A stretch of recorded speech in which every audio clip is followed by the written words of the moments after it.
नमस्कार, मैं आपका दोस्त विश्वनाथ। आज का तारीख है 22 दिसंबर 2024। समय हो रहा है 10:20 रात के और संडे का दिन आज।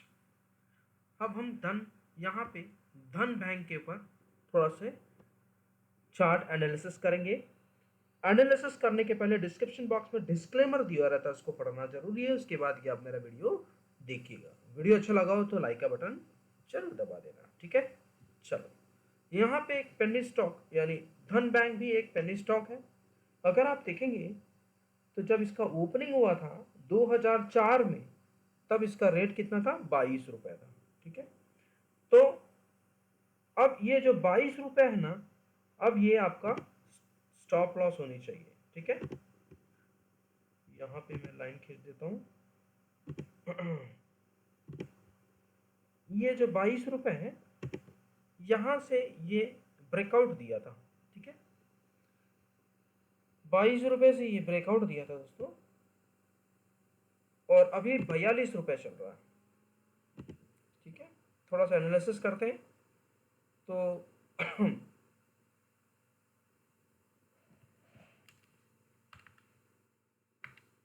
22 रुपए जो है, अब आपको क्या करना है, 22 रुपए जैसे ही क्रॉस किया तब आपको एंट्री लेनी थी, ठीक है।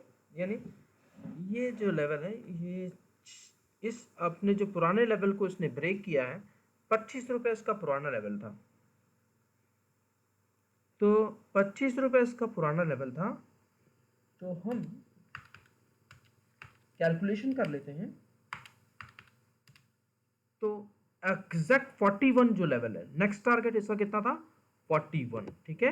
ये मैं कुछ कैलकुलेशन करता हूं, उसके हिसाब से बनाता हूं, ठीक है। अब ये 41 लेवल को क्रॉस किया है, ठीक है। किसको क्रॉस किया? देखिए, जब एंट्री हमको कहाँ लेनी थी, एंट्री हमको 25 के आसपास लेनी थी। क्यों लेनी थी? क्योंकि उसने 2004 के लेवल को ब्रेक किया है। तो जब 2004 के लेवल को ब्रेक किया है, इसका मतलब यहां से इसका ब्रेकआउट आया था। तो 25 लेवल जो था उसका ब्रेकआउट था।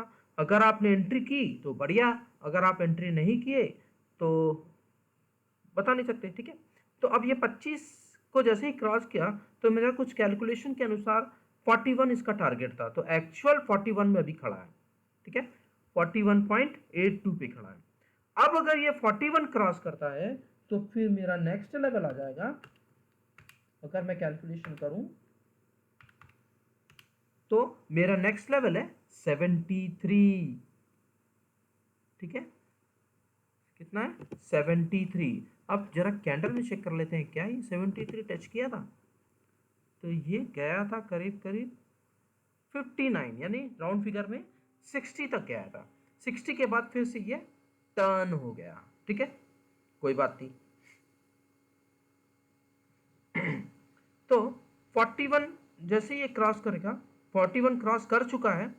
अब आपको यहाँ पे एंट्री लेनी चाहिए। थोड़ा सा रिस्क लीजिए दोस्तों, जब तक आप रिस्क नहीं लोगे पैसा नहीं बनेगा, ठीक है। और ये आप अपने फाइनेंशियल एडवाइजर से एडवाइस लेकर ही इसमें इन्वेस्ट करना दोस्तों, ठीक है। ये पेनी स्टॉक है, तो पेनी स्टॉक हमेशा रिस्क कैटेगरीज में आता है, ओके, लेकिन रिटर्न अच्छा देता है। तो अब मेरा जो नेक्स्ट टारगेट है ना, 41 क्रॉस किया है, तो मेरा जो नेक्स्ट टारगेट है वो 73 है। मेरा कुछ कैलकुलेशन आता है, उस कैलकुलेशन के हिसाब से अब नेक्स्ट टारगेट जो है वो 73 है, ठीक है। अब फिर देखेंगे, अभी फिलहाल यहाँ देखेंगे कि ये 41 को सस्टेन करता है कि नहीं करता है। ये 1 महीने का चार्ट है, ठीक है। अब 41 को अगर ये सस्टेन करता है तो फिर नेक्स्ट टारगेट 73 है। नहीं तो आप अपना स्टॉप लॉस, अगर आप एंट्री करते हैं 41 में, तो अपना स्टॉप लॉस बराबर 25 पे रख लेना, या फिर 20 पे रख लेना। क्यों? क्योंकि 20 जो है ना भाई साहब, इसका पुराना लेवल है, इसको ब्रेक करके ही ये ऊपर गया है। अगर 21 को फिर से ब्रेक डाउन करता है तो चुपचाप निकल जाना दोस्तों, वरना बहुत बड़ा लॉस हो सकता है, ठीक है। क्योंकि अपना पुराना लेवल को अगर वो ब्रेक करेगा ना, तो फिर ये पुराना स्थिति में पहुंच जाएगा। यानी जो 9 रुपया इसका जो लास्ट मोमेंट था वो 9 रुपया था, तो 9 रुपये जो है फिर दिक्कत आ जाएगी आपको, ठीक है। और क्वांटिटी बिल्कुल कम लेना दोस्तों अगर आप लेना चाहते हो। जैसा कि मैं अगर लूँगा तो मैं सिर्फ 100 क्वांटिटी लूँगा। यहाँ पे 41 क्रॉस कर दिया है, इसलिए मैं यहाँ पे 100 क्वांटिटी लूँगा और 73 तक वेट करूँगा। और 73 के बाद मैं फिर से अपना जो क्वांटिटी है, जैसे ही 73 क्रॉस करेगा तो फिर इसका जो नेक्स्ट लेवल है,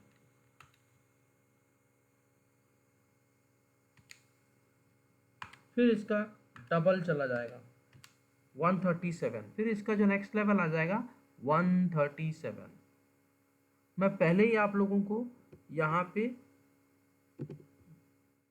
ज़्यादा बड़ा सपना दिखा रहा हूँ, बट ये थोड़ा लॉन्ग पीरियड के लिए, क्योंकि ये 1 महीने का चार्ट है। हो सकता है इसमें 5 साल लग जाए, हो सकता है इसमें 2 साल लग जाए, ठीक है, क्योंकि हम लॉन्ग व्यू में देख रहे हैं इसे, शॉर्ट टर्म के लिए नहीं है दोस्तों। अगर आप शॉर्ट टर्म के लिए बाय करना चाहते हैं तो 73 तक ही रखना, ठीक है। हो सकता है कि ये साल भर तक आ जाए, ओके। अभी फिलहाल यहाँ पे अगर हम देखें तो कितना महीना इसने लगाया वो देख लेते हैं। यहाँ पे गिरावट इसने कितना किया था और कितने महीने में ये यहाँ तक आया था देखते हैं। तो देखिए 1 2 3 4, है ना, अगर गिरा तो कितने महीने तक गिर गया, 1 2 3, 3 महीने में ये लेके आ गया था 41, ठीक है।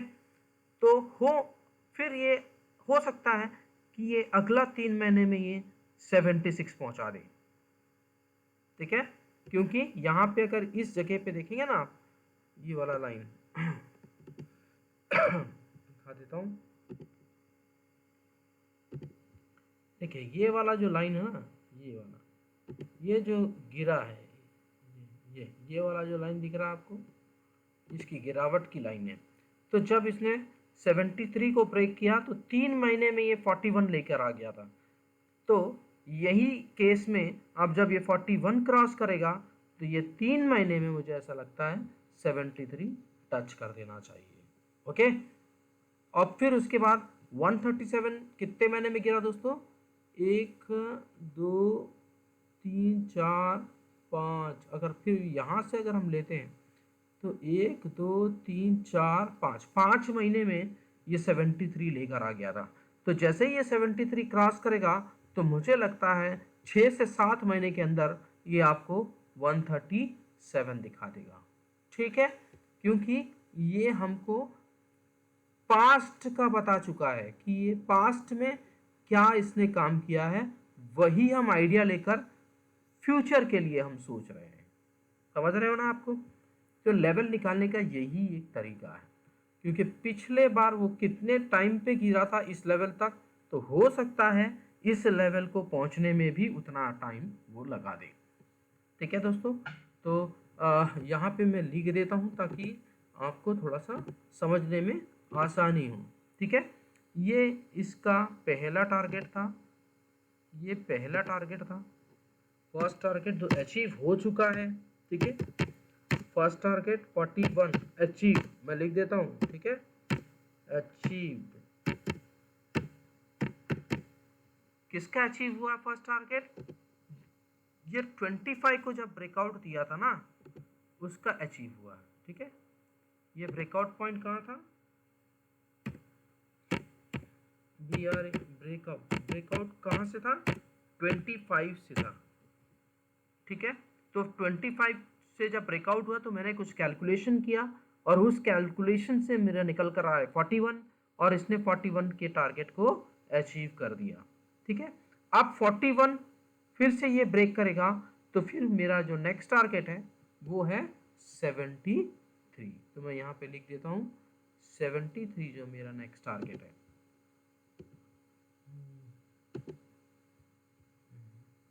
73, ठीक है। सेकंड टारगेट क्या है, 73 लिख देता हूँ यहाँ पे 73। अब मेरा तीसरा टारगेट जब ये 73 को क्रॉस करेगा तब मेरा ये टारगेट आएगा, है ना।